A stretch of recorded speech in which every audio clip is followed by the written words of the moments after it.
Alors le X2, c'est le dérivé sportif du X1, c'est un peu comme le X4 ou le X6, qui sont respectivement des versions coupées des X3 et X5.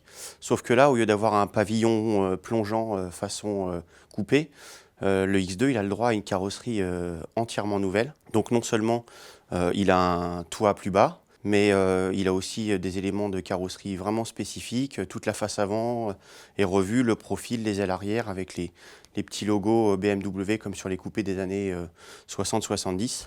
Donc voilà, c'est une voiture qui a la même base que le X1 mais qui est complètement différente esthétiquement. À l'intérieur, on retrouve exactement la même planche de bord, les mêmes sièges, sauf qu'ils sont positionnés 2 cm plus bas pour abaisser le centre de gravité. Donc voilà, on a une atmosphère assez cosy, les matériaux sont de très belle facture. Et là, on avait une version M Sport avec les sièges enveloppants en Alcantara avec des jolies surpiqûres jaunes qui donnent une ambiance assez sport. Au volant, on sent que BMW a voulu le rendre un peu plus dynamique. On a des suspensions un peu plus fermes que sur le X1.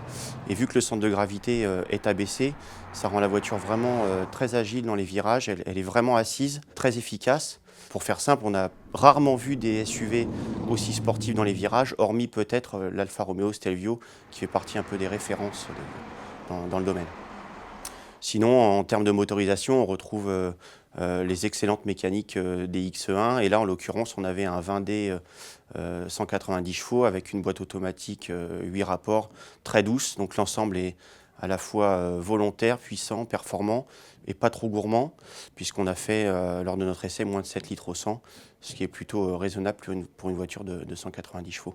Le X, c'est les tarifs. Le X2 est quand même assez cher. À prestation équivalente, on est à 1 650 € de plus qu'un X1 qui lui-même avait vu ses tarifs augmenter de 2 000 € récemment. Donc là, on est à plus de 51 000 € pour notre version haut de gamme. Il faut vraiment avoir le coup de cœur.